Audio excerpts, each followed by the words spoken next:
aqui. Aí, pronto. Muito bom dia a você que está começando na estreia desse vídeo na nossa escola bíblica dominical.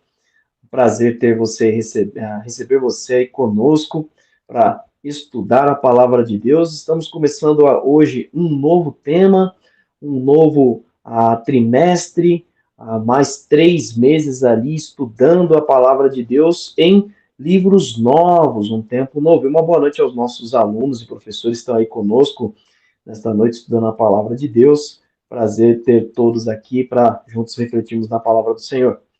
Nós, como já falamos, estamos começando um novo tema do trimestre. Então, o tema é a chamada para a adoração. Chamada para a adoração, acho que para você aí deve estar parecendo ao contrário, né? E essa revista, esse tema desse trimestre, nós temos o objetivo de estudar uma parte dos livros de Levítico, Números e Deuteronômio. São 3 livros do Pentateuco, 3 livros do Antigo Testamento, né, e lembrando aí essa expressão Pentateuco, né, que é uma expressão grega que nós utilizamos ali de penta, 5, né, o Brasil conhece muito bem essa expressão do penta, né, e o teuco ali são rolos ou livros, né, então são os 5 livros, os 5 primeiros livros da Bíblia, e destes 5 primeiros nós vamos estudar 3 deles. Então nós temos o primeiro livro, Gênesis, o segundo, Êxodo, e aí nós temos então o livro de Levítico, Números e Deuteronômio. Nós vamos nos concentrar nesse trimestre, nestes 3 livros. Agora, é interessante fazer a pergunta do porquê estudar esses 3 livros. Então, inclusive, se você observou aí o título, se você olhar embaixo aqui, no título da lição, né, está escrito assim: o trio menos estudado do Pentateuco é também a palavra de Deus, também é a palavra de Deus. E é importante que a gente entenda isso, é importante que essa informação seja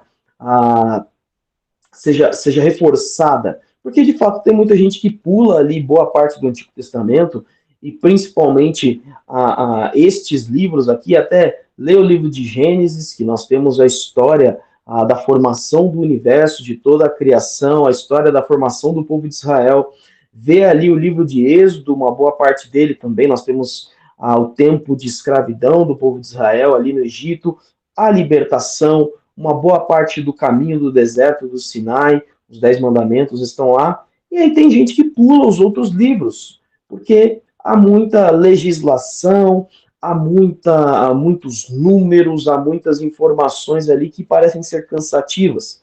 Eu até entendo esta situação, mas há também ali não só a questão de uma história narrativa, mas há também leis da parte do Senhor que são muito importantes para nós observarmos hoje. E elas são tão fundamentais que o próprio Cristo vai citando todas estas leis.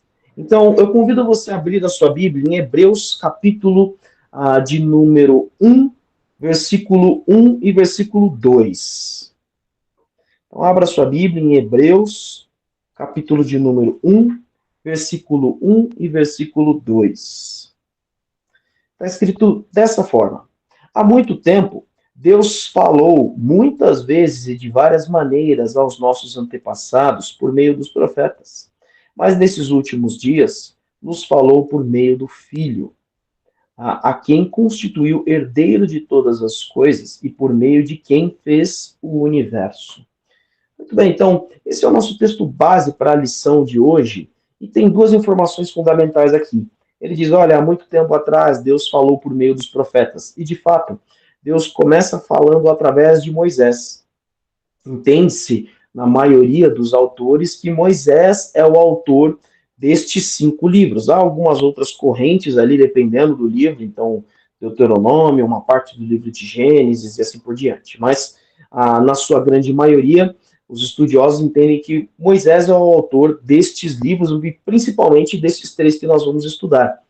E a carta aos Hebreus, o versículo 1 está dizendo, olha, há muito tempo Deus falou por meio desses profetas, Deus falou por meio de Moisés, ou seja, tudo que está ali no Antigo Testamento é palavra de Deus. é algo que deve ser estudado, é algo que deve ser conhecido, é algo que deve ser referendado. Nós precisamos entender o que pode ser aplicado para a nossa vida hoje e o que é algo para aquele tempo. Por isso que nós precisamos estudar a palavra de Deus. Então, quando no segundo versículo, versículo 2, o autor desta carta aos Hebreus diz: nestes últimos dias nos falou pelo Filho. Então a gente precisa dar atenção sobre o que Jesus fala do Antigo Testamento, por exemplo.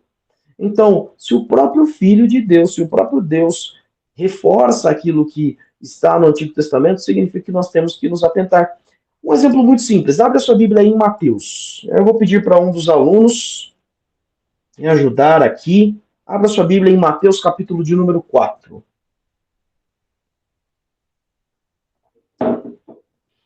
E aí, leia para mim. São 3 versículos. O versículo 4, o versículo 7 e o versículo 10. Mateus, capítulo 4, versículo 4, 7 e 10. Quem achou, pode ler. Jesus respondeu: está escrito, nem só de pão viverá o homem, mas de toda palavra que procede da boca de Deus. Verso 7. Jesus lhe respondeu: também está escrito, não ponha à prova o Senhor seu Deus. Verso 10. Jesus lhe disse: retire-se, Satanás, pois está escrito, adore o Senhor seu Deus e só a ele preste culto. Muito bem, muito obrigado, pastor Salovi. Aliás, temos aí os pastores Salovi conosco, pastor Salovi Júnior, pastor Salovi Bernardo, estão aí participando da nossa aula. Você tem aqui Jesus respondendo a Satanás na tentação no deserto, que é narrado em Mateus 4, por exemplo, com 3 textos da Bíblia. E esses 3 textos estão no livro de Deuteronômio, um dos livros que nós vamos estudar. Jesus responde com Deuteronômio 8:3, responde com Deuteronômio 6:16 e Deuteronômio 6:13, mostrando que sim, há muitos textos que são aplicáveis à nossa vida hoje. E aí nós vamos observar não só textos, mas também princípios. E aí, então, já começando, o propósito dessa aula não é estudar os 3 livros em uma única aula. Nós vamos pegar um panorama geral de cada um destes livros, tá bom? Então, nós vamos pegar aí um panorama geral começando com Levítico, depois Números, depois Deuteronômio. Uma coisa interessante é que você vai ver nas próximas aulas que não necessariamente nós vamos estudar todos eles de uma única vez, ou então já começar na semana que vem com Levítico. Não, nós vamos ver o pano de fundo. Então nós vamos ver um pouco do livro de Êxodo, um pouco do livro de Gênesis, vamos ver também um pouco do livro de Salmos, alguns salmos ali, para nós entendermos qual é o pano de fundo e quais são os princípios que estão por trás de todos esses 3 livros, certo? Mas hoje o propósito é trazer aí um apanhado geral de cada um desses livros. Vamos começar aqui, então, falando pelo livro de Levítico, que já começa com um nome diferente. O livro tem um nome baseado em uma das tribos de Israel, a tribo de Levi. E esta tribo é uma tribo diferente das demais. A tribo de Levi é uma tribo que não recebeu nenhuma porção de terra. Então, se você pensar aqui no mapa do Brasil, você vai ter ali vários estados, e cada estado tem o seu nome. As 12 tribos de Israel, pensem mais ou menos na mesma divisão. Você tinha ali também 12 tribos espalhadas ali, cada uma recebeu uma porção de terra, como se fosse um estado também daquela região ali, então essa divisória. E você vai ter ali a tribo de Levi. A tribo de Levi não recebe posse. No lugar dela, os 2 filhos de José. Então, se você pegar um mapinha como este aqui, pena que eu não estou com a minha Bíblia de mapa colorido. Essas ficaram lá no gabinete. Mas eu vou pegar aqui, vamos ver se vai dar para ver aqui melhor. Então, você pega uma Bíblia que tem um mapa atrás, você vai ver aqui algumas divisões, né? E você vai ver que não tem, por exemplo, uma tribo como a tribo de José, sendo que ele é um dos 12 filhos. O que acontece ali no livro de Gênesis, no final do livro de Gênesis.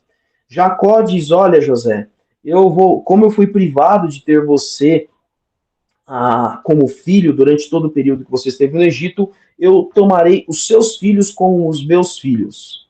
Então, Efraim e Manassés recebem a bênção e a divisão de terras no lugar de José. Por isso nós temos 12 tribos neste caso, e a tribo de Levi, ela continua sendo uma tribo de Israel, porém ela não recebe território. Ela é consagrada como uma tribo de sacerdotes e uma tribo de servidores do templo do Senhor e de toda atividade que tem a ver com louvor e adoração. Então, o livro de Levítico é um livro que começa principalmente com uma narração de toda a legislação sacerdotal. Você tem a introdução da legislação do povo de Israel no livro de Êxodo, né? A partir ali do capítulo 19, se eu não me engano, depois com o capítulo 20, com os 10 mandamentos. E aí você vai ter continuidade durante todos os demais livros que nós vamos estudar. O livro de Levítico ele vai se concentrar nessa atividade cultica, vai trazer ali, então, todas as orientações de como esta tribo deveria trabalhar. A tribo de Levi, então, dela seria escolhido o sacerdote. Quem faz parte da tribo de Levi, por exemplo, são Moisés e Arão. E Arão é eleito como o sumo sacerdote, o Senhor escolhe Arão como sacerdote, e da sua descendência deveriam então vir os demais sacerdotes, então os filhos dele, os netos e assim por diante. E como deveria ser feito, então, toda essa como deveria ser feita essa atividade, se prestar o culto? Tem tudo isso no livro de Levítico. Você tem ali todas as normas para os sacrifícios, as formas de você celebrar ali os cultos que eram realizados aos sábados, todos os tipos de sacrifícios. Você tinha o holocausto, uma oferta completamente queimada, a oferta de bebida, a oferta de pães, a oferta de farinha, e assim por diante. Eram vários tipos de oferta. Você tinha também o tempo da expiação, que era uma vez por ano, onde o sumo sacerdote entrava no Santo dos Santos, ou no lugar santíssimo. Tudo isso está também no livro de Levítico. E você vai ter também uma boa parte da complementação da legislação do povo de Israel, em como eles deveriam tratar as leis do Senhor ali. Você vai ter um destrinchar dos 10 mandamentos. Os 10 mandamentos não são a única lei para o povo de Israel, mas ele é um resumo do que agora Deus falaria em detalhes. Então, é como se você tem ali numa empresa a missão, a visão e os valores. Os valores, então, é um resumo de todas as atividades que a empresa faz, no sentido de qual é o valor que aquelas atividades trazem. E ali você não tem todo o descritivo da empresa, do que deve ser feito. Por isso você tem na empresa o código de ética da empresa, que é um grande destrinchar ali dos valores da empresa. E os 10 mandamentos é mais ou menos isso, e o livro de Levítico vai trazer isso para a gente. Então, quero trazer aqui algumas discussões para a nossa sala, né? Por exemplo, uma afirmação que a gente tem aqui na nossa revista é que a expiação pelos pecados por meio do sistema sacrificial. Isso você vai ter aqui no livro de Levítico. O perdão dos pecados por meio do sistema sacrificial traz à memória do povo hebreu daquela época. Ele traz à memória que é o seguinte: o pecado tem uma pena. O pecado tem uma consequência. E qual é a consequência do pecado? A morte. Mas pela misericórdia do Senhor, ele não permitiu que fosse a morte do seu povo. Então, alguém morria no lugar. No caso, era um animal. O animal morria no lugar daquele que pecou. Então, por isso que era importante eles entenderem que o pecado tinha um preço. Agora, o que eu quero trazer aqui, fazer um paralelo para os dias de hoje, hoje você não vê ninguém que pertence ao povo de Deus, e o povo de Deus a gente vê lá em 1 Pedro 2,9, que Deus agora separa o povo, o seu povo, de cada nação, de cada tribo, de cada localidade, já não é mais a quem pertence ao povo hebreu. Ele diz: vocês são sacerdócio real, nação santa, povo adquirido, povo comprado, povo escolhido pelo Senhor. Então, quem faz parte hoje deste povo não presta mais sacrifício. Mas o porquê que nós não fazemos isso? Aí eu quero convidar o pessoal da sala aí para participar. Abre o seu microfone e dê aí o seu pensamento e o porquê que a gente não tem mais esse tipo de legislação. Mas aí tem que ser rápido, gente. Me ajuda aí.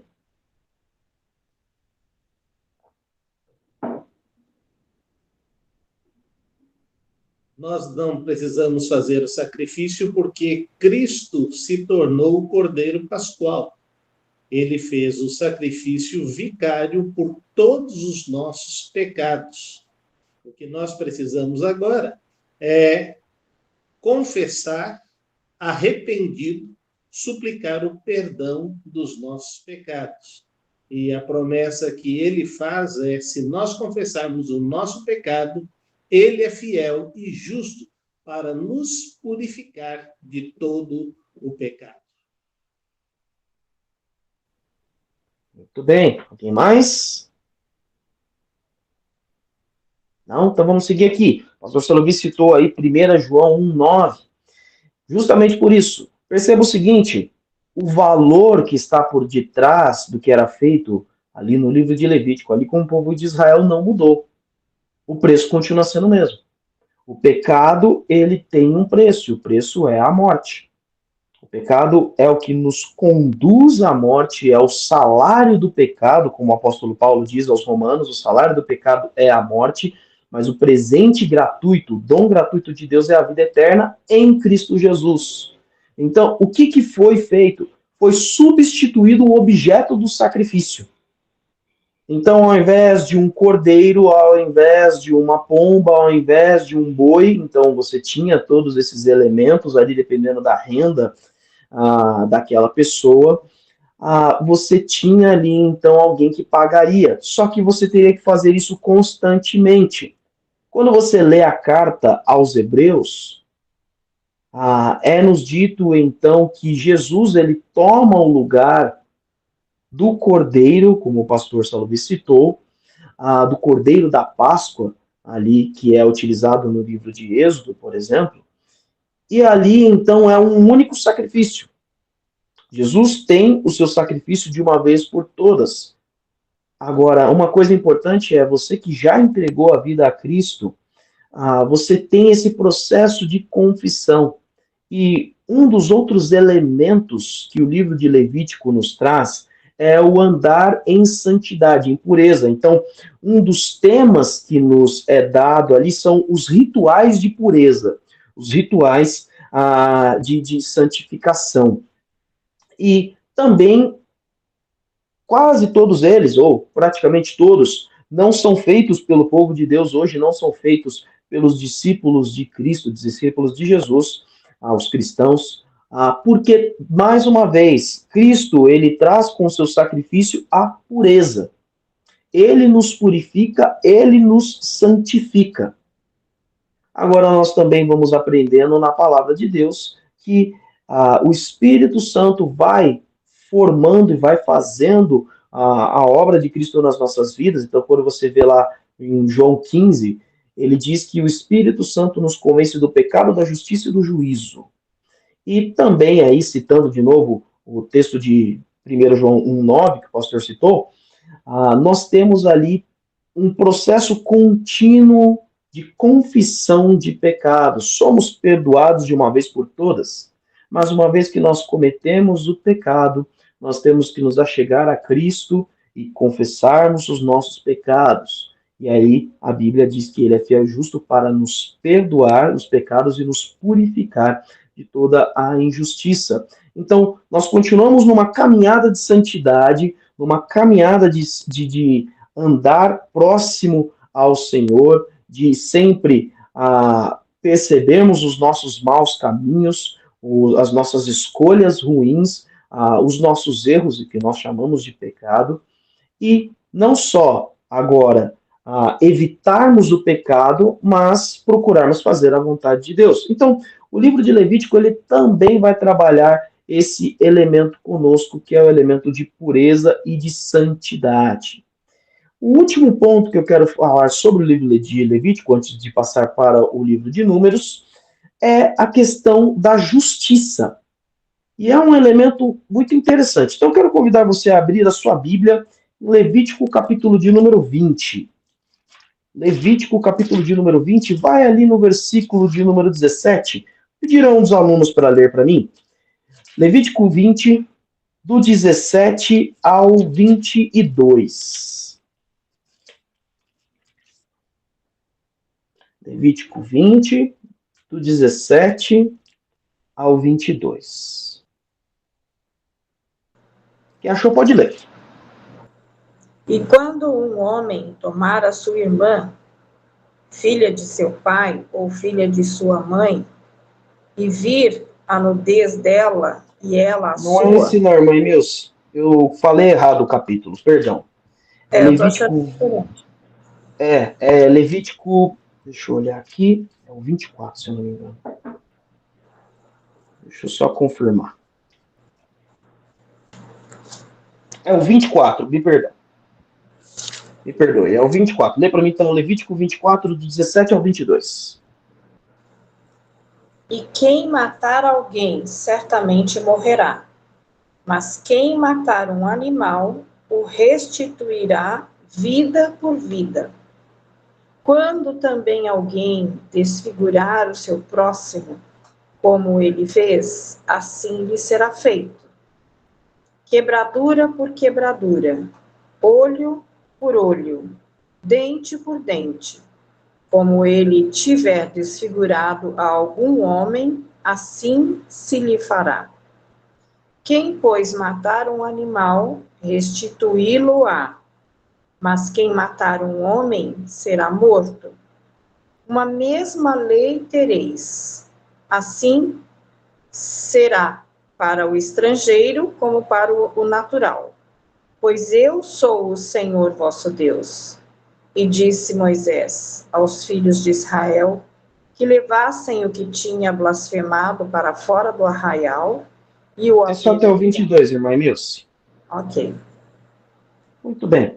Então, aqui você vai ter uma aspas ali do próprio Deus falando e trazendo uma lembrança de leis que já foram escritas ali no livro de Êxodo, já foram citadas aqui no livro de Levítico.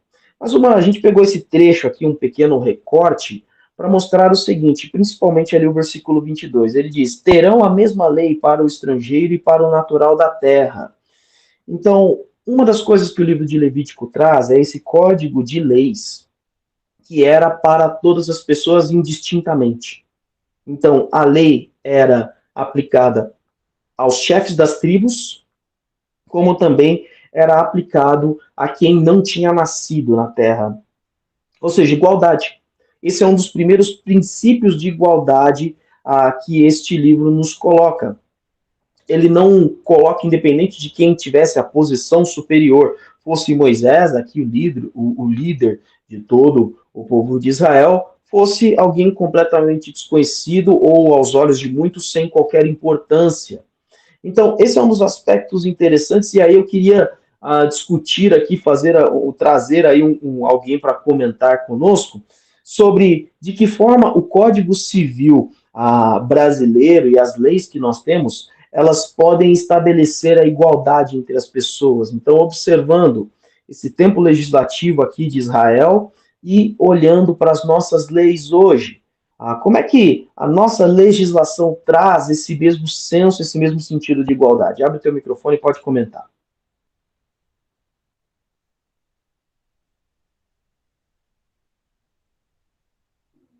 Mas não demora.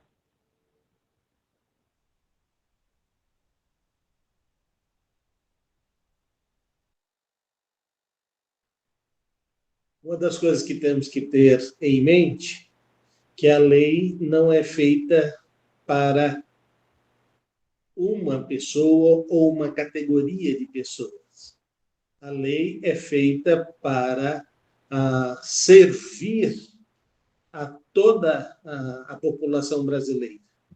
E uma das coisas que temos que entender é que as pessoas costumeiramente dizem para o colarinho branco não funciona a lei. O que nós temos que entender é que a lei ela traz igualdade para o julgamento de todos. Só que existem várias brechas.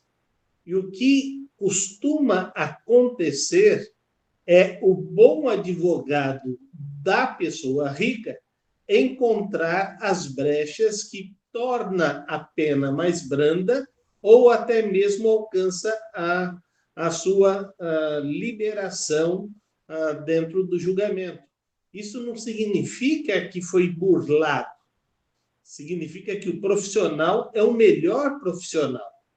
Mas a lei, ela está sendo igual para todos. E é isso que a gente precisa ter em mente diante das situações.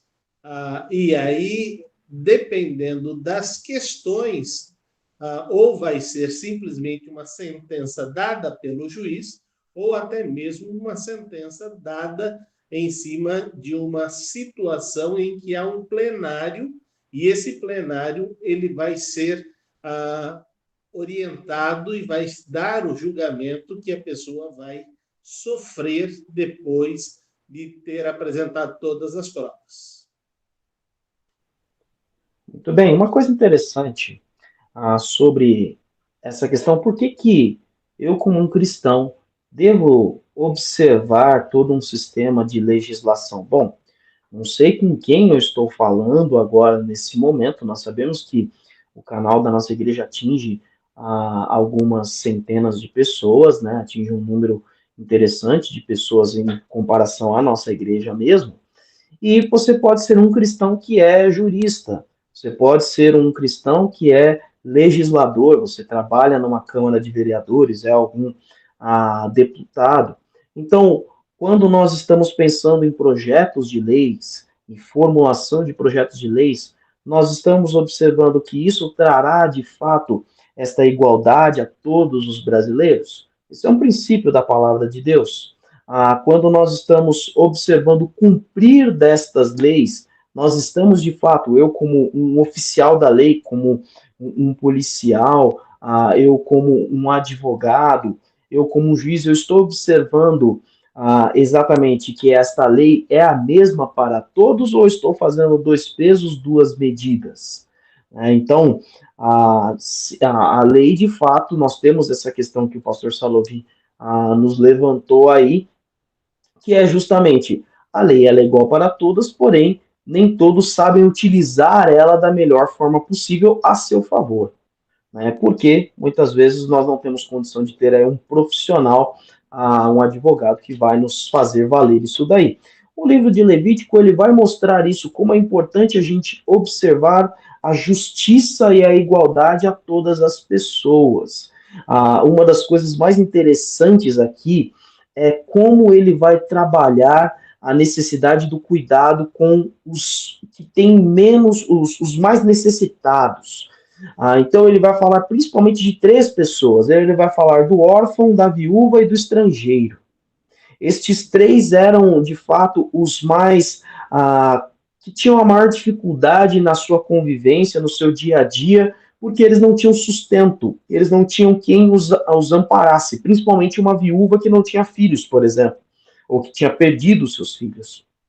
Então você tinha toda uma legislação que não só na questão dos crimes, não era apenas um código civil, mas na questão do cuidado e do alimentar destas pessoas que não tinham terras, que não podiam tirar o sustento da sua terra, ou que muitas vezes, por virem de outra região, poderiam não ser bem aceitos. Então você tinha, sim, um tempo ali que deixar da sua produção, do seu campo, para que estrangeiros, viúvas e órfãos pudessem colher ali gratuitamente, ter o seu alimento.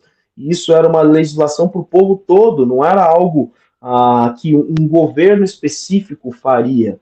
Então, o livro de Levítico ele vai trazer todo este código legislativo, mostrando e formando Israel como nação.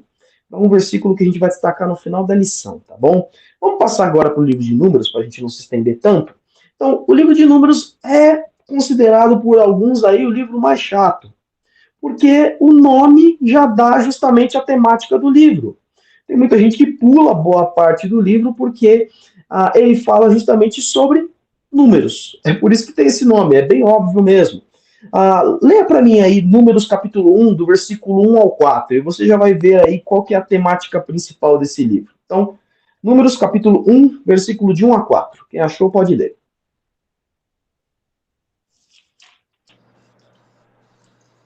Falou mais o Senhor a Moisés no deserto do Sinai, na tenda da congregação, no primeiro dia do segundo mês, no segundo ano da sua saída da terra do Egito, dizendo: tomai a soma de toda a congregação dos filhos de Israel, segundo as suas gerações, segundo a casa de seus pais, conforme o número dos nomes de todo homem, cabeça por cabeça.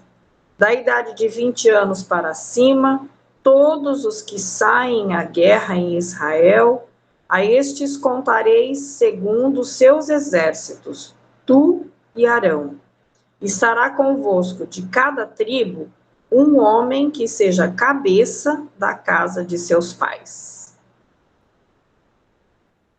Muito obrigado. Então você vê aí o que é todo este livro ali. Ele vai falar sobre a formação, então, das tribos de Israel, mas com relação agora aos clãs. Você não vai ter mais agora os filhos de Jacó. Nós temos aí 400 anos, mais de 400 anos de diferença aqui. Então, a partir do versículo 5 em diante, eles vão falar, por exemplo, dos líderes ali de cada uma das tribos e dos clãs que são formados ali. O livro de Números ele vai trazer, então, especificamente a localização de cada tribo na terra. Na terra de Israel, você vai ter a divisão, onde cada um vai ocupar, de qual região a qual região. Quais serão? Lembra que eu falei que os levitas não tinham território? Eles não tinham. Mas aqui são definidas as cidades dos levitas. Então, ali eles vão escolher cidades em cada território em que eles morariam e que eles seriam sustentados pelas tribos ali, porque eles não podiam tirar sustento da terra. O levita não podia ter outra função. A função dele era preparar a adoração e levar todo o povo de Israel à adoração. Então, eles eram sustentados pelas demais tribos nestas cidades, em cada uma destas cidades. Cada tribo tinha uma cidade. Então, você tem toda essa divisão de terra das tribos de Israel.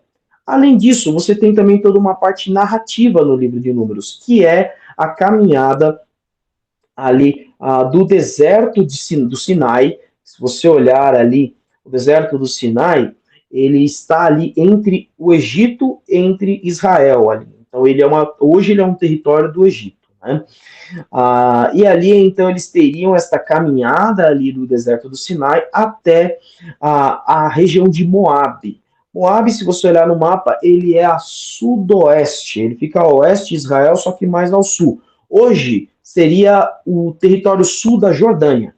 Então, é essa a localização atual. Ou seja, bem na entradinha ali agora de Israel, eles subiriam mais um pouco e atravessariam o Jordão, não com Moisés, sim com Josué, a partir ali do livro de Josué. E você tem, então, todo esse trajeto agora. Então, é um livro que traz toda a formação do povo, e enquanto povo e como nação. É um livro que organiza a nação muito antes deles entrarem. Agora, tem um episódio formidável que nós vamos, em outras aulas mais à frente, trabalhar, mas eu já vou adiantar um pouquinho, que é o episódio dos 12 espias. É neste livro que é enviado, então, um representante de cada tribo de Israel para espiar a terra ali de Israel, e uma das áreas ali que são vistas ali é a cidade de Jericó, por exemplo.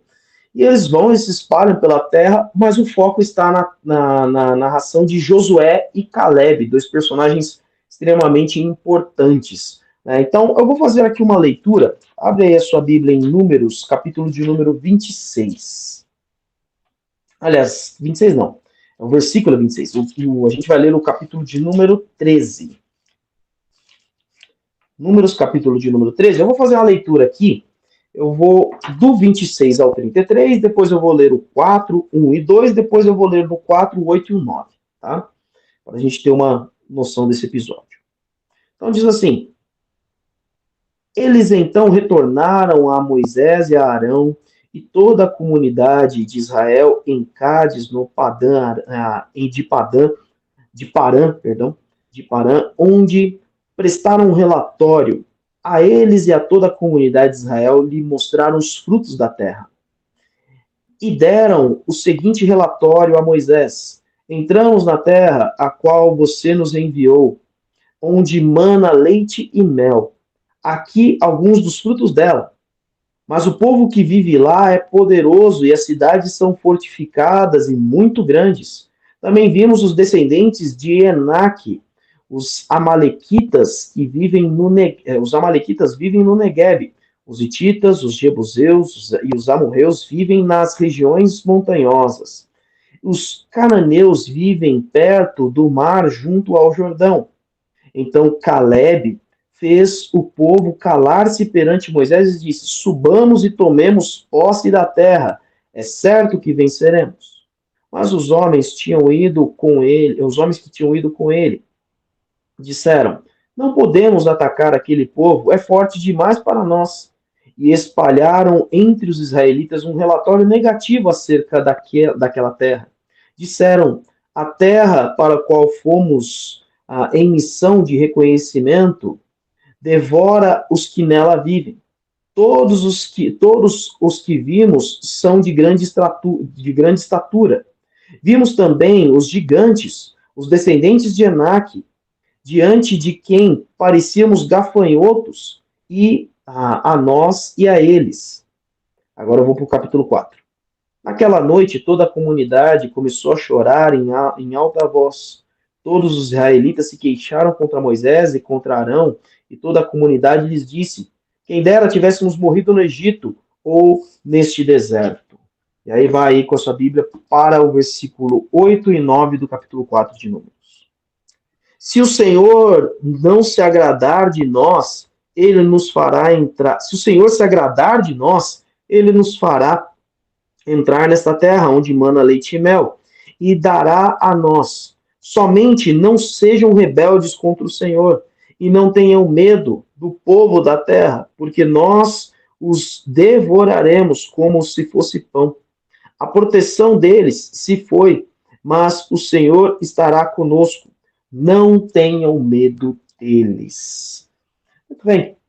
Aqui você tem, então, um trecho já desta preparação para a entrada na terra de Israel, e você tem esse período aqui. Antes de eu continuar, irmã Emílio, levantou a mão? Pode falar. Seu microfone está fechado, querida. Seu microfone está fechado. O capítulo que o irmão citou não é o 4, é o 14. É, o 14. Isso, é verdade. Né? Eu falei primeiro 13 e depois eu falei 4. Queria aproveitar também o momento, porque eu era uma dessas pessoas que tinha esse preconceito contra o livro de Números.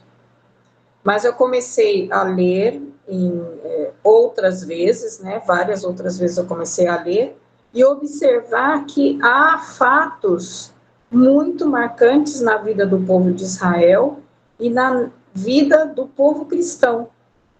Por exemplo, aquele episódio de Corá, onde a terra se abriu e engoliu todos os seus descendentes, inclusive as pessoas que estavam do lado dele contra Moisés, que era o ungido do Senhor.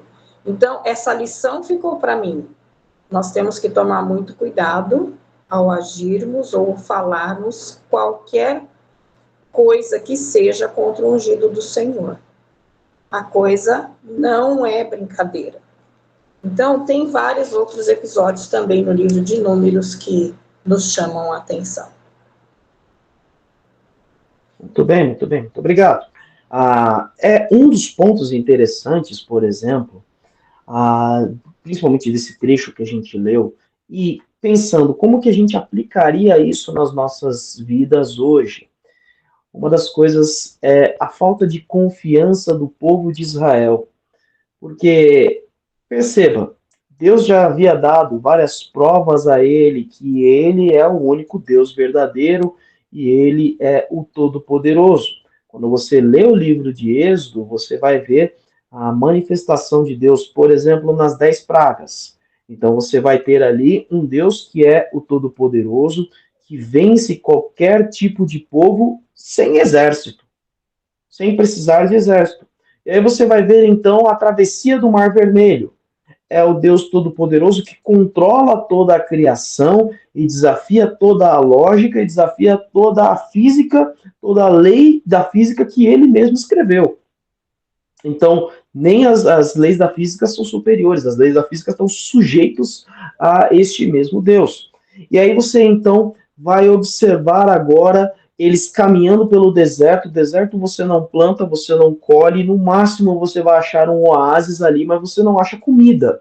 Não tem animais ali que sejam para alimentar. Aí você vê o pão caindo do céu, né, o maná, aquela pequena semente ali, que parecia uma semente de coentro, mas quando se fazia um bolo ou um pão com essa semente, lembrava ali um bolo de mel, né, que era citado ali no livro de Êxodo. E você tinha também as pequenas codornas, né, as codornizes, aves ali que encheram o deserto e eles puderam pegar aquelas aves e tinham pão, tinham carne, além das várias fontes de água, água que brotava da rocha, ou seja, também é o Deus da provisão. Você teve ali batalhas que foram travadas também ali na região do Sinai, também no início ali no período, na região de Edom, a região de Moabe, são esses caminhos que eles vão seguindo ali, e em todas elas, eles que tinham uma desvantagem, muitas vezes uma desvantagem bélica, uma desvantagem, então não tinham as melhores armas, muitas vezes uma desvantagem em geografia, porque não conheciam o terreno, não era o território deles, estavam em território inimigo, e em todas essas batalhas, Deus ia dando a vitória. Então, Deus vai caminhando com este povo e mostrando que ele está à frente o tempo todo. E agora chega, e um detalhe, Deus já havia falado ali, se eu não me engano, em Êxodo 20 ou 20, acho que no 21 ou 22, ele já havia falado, olha, eu colocarei terror entre os cananeus, os heveus, os hititas, os jebuseus, todos esses povos que estavam lá, sabendo que vocês estão chegando. Muitos fugirão, muitos abandonarão a terra. Então ele já estava dizendo, eu vou fazer a limpa. Só que, mesmo com todas as ações do Senhor no passado, mesmo com a palavra do Senhor no presente, o povo duvidou. Por que é importante a gente estudar essas histórias? Quantas vezes Deus está dizendo para você viver de uma certa forma no seu casamento, na sua casa, no seu trabalho, no seu ministério que Ele colocou para você de maneira específica, na sua chamada, e você tem medo. E você duvida daquilo que Deus irá fazer, sendo que Ele já fez e Ele diz que Ele continuará fazendo. Então, quando a gente não estuda um livro como esse, nós vamos perdendo também esse tipo de lição, esse tipo de aplicação. Então, o livro de Números ele vai trazer toda esta parte de formação do povo, mas toda essa narrativa histórica do começo ali da entrada ali de Israel, e também já mostrando como Deus trabalha com os improváveis, como Deus ele vai trabalhando de maneira distinta com várias pessoas ali e mostrando ali que nem sempre o óbvio é aquilo que vai acontecer para o povo de Israel. Nem sempre o mais forte é que terá a vitória, nem sempre o que tem a vantagem é o que de fato vence nesse caso. Então, é um livro muito importante para a gente estudar também. E, por último, terminando aqui, o livro de Deuteronômio. O livro de Deuteronômio, antes de eu passar aqui para o próximo, diga, irmã Milson, pode falar. Antes que a gente saia do livro de Números, há uma passagem muito preciosa que hoje nós conhecemos bem, que é aquela bênção araônica, né? Há composições musicais maravilhosas escritas com aquela letra. Então, essa bênção, que é de Números 6, 24, 25 e 26, é muito preciosa também e faz parte do livro de Números, cujo livro tem tantos obstáculos, né, na hora da leitura bíblica. Então, aproveita e lê para a gente, irmã Milce. Posso ler assim. O Senhor te abençoe e te guarde. O Senhor faça resplandecer o seu rosto sobre ti e tenha misericórdia de ti. O Senhor sobre ti levante o seu rosto e te dê a paz. É um texto maravilhoso, né, irmãos? É um texto maravilhoso e que é relevante para nós ainda hoje. Então, tá vendo? Pular o livro de Números na sua leitura, no seu estudo, você vai perder muita coisa boa, muita coisa que é aplicável à tua vida hoje, né? Então, nós vamos fazer esse estudo nesse trimestre. E vamos agora ao livro de Deuteronômio, certo? O livro de Deuteronômio, ele é um pouquinho diferente dos outros 4 anteriores, né? Gênesis, Êxodo, Levítico, Número, mas principalmente Levítico e Números, porque Deuteronômio, ele vai recapitular os últimos 3 livros anteriores a ele. Ele traz ali um pequeno resumo do que se vê em Êxodo, em Levítico e em Números.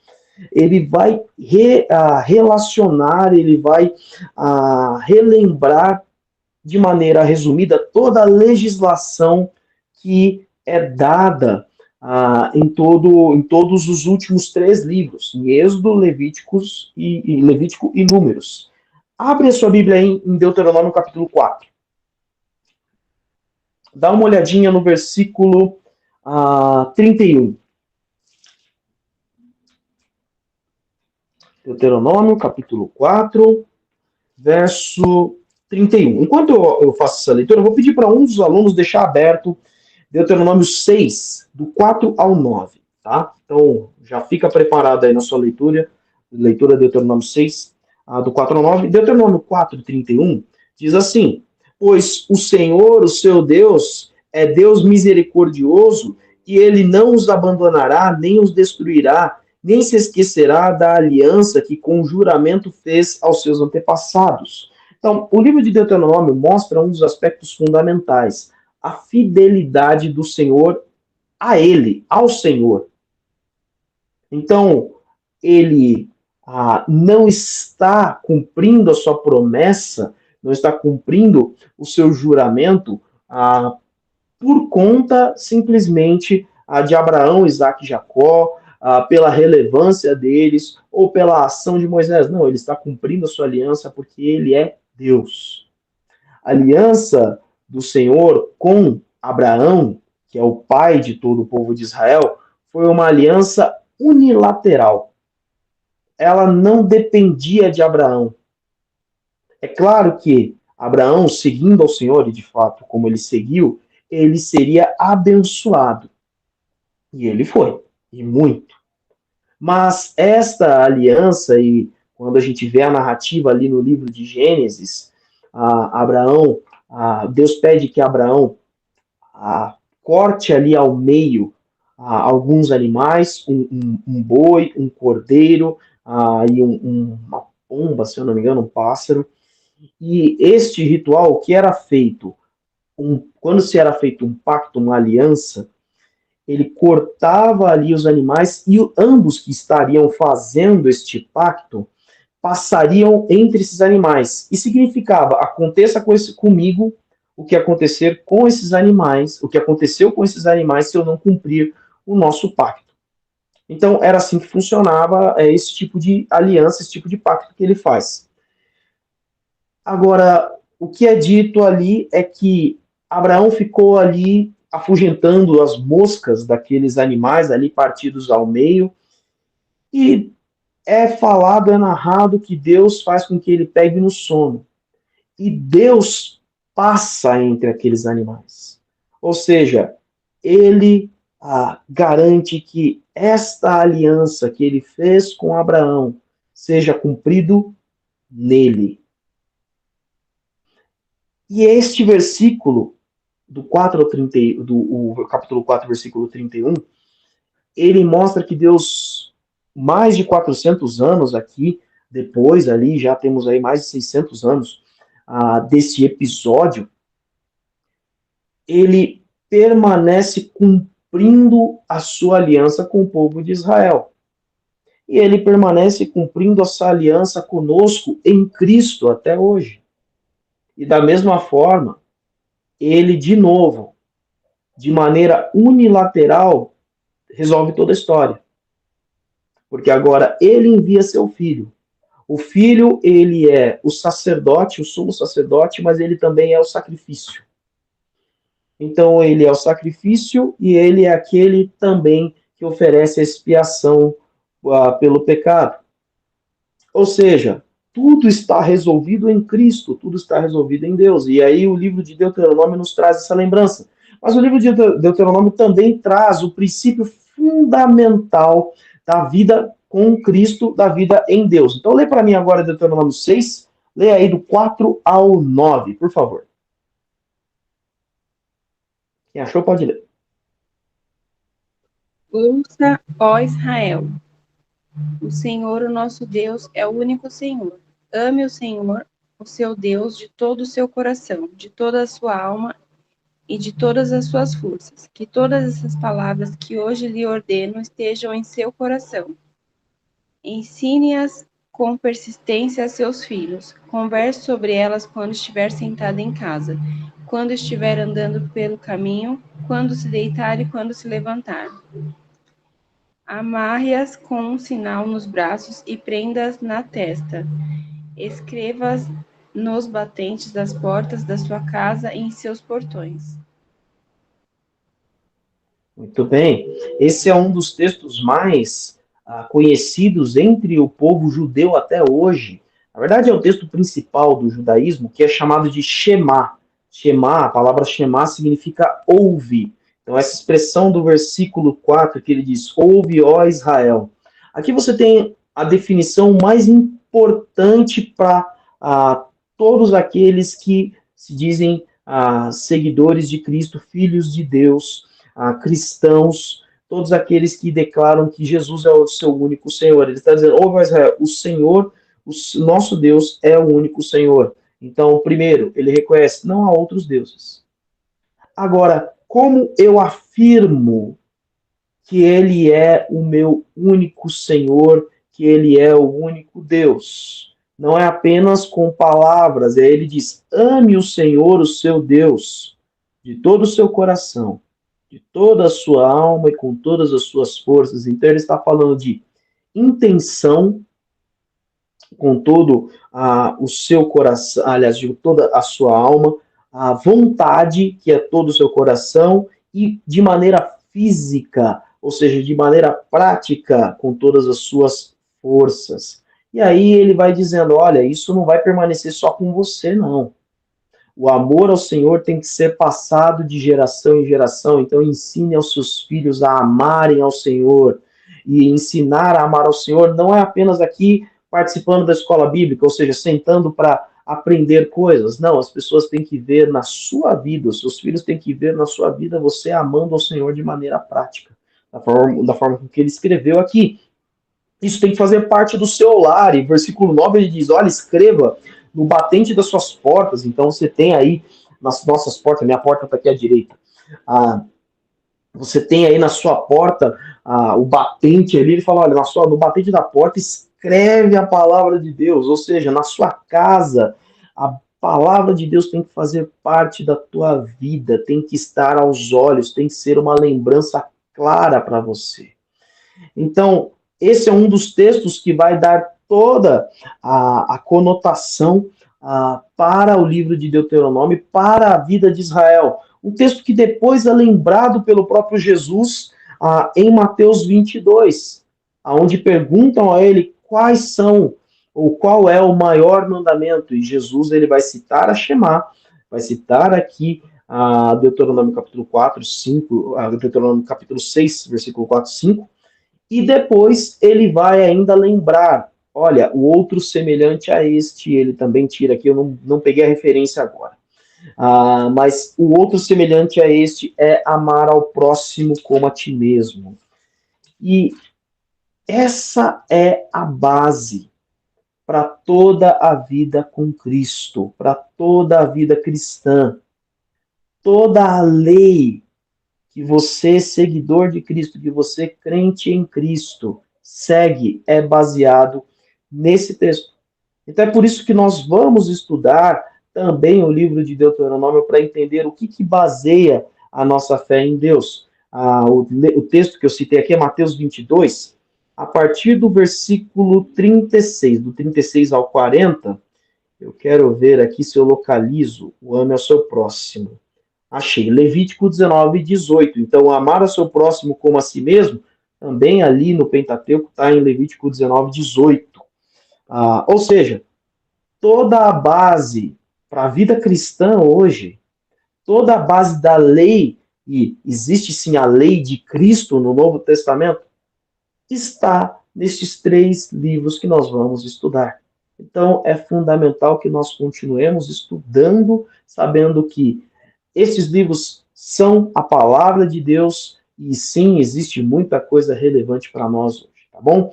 Essa é apenas uma aula introdutória para que a gente tenha em mente o que nós vamos trabalhar nas próximas 12 lições, essa é a primeira, então serão 13 no total, e você poderá acompanhar ali, eu já adianto para você, semana que vem, você vai ter aí a leitura do livro de Salmos, o Salmo de número 19, o Salmo 119, o Salmo 103. Então, também, boa parte do que está escrito nos Salmos são extraídos destes livros também, e isso vai ser aí uma aula introdutória para a gente, para os demais livros, tá bom? Então, acompanhe conosco, convido você a participar, vai ter uma playlist só para essa aula, só para esse trimestre, vai ter ali um título como Chamada para Adoração. Tá? Então, essa vai ser ali, todas as lições estarão relacionadas lá.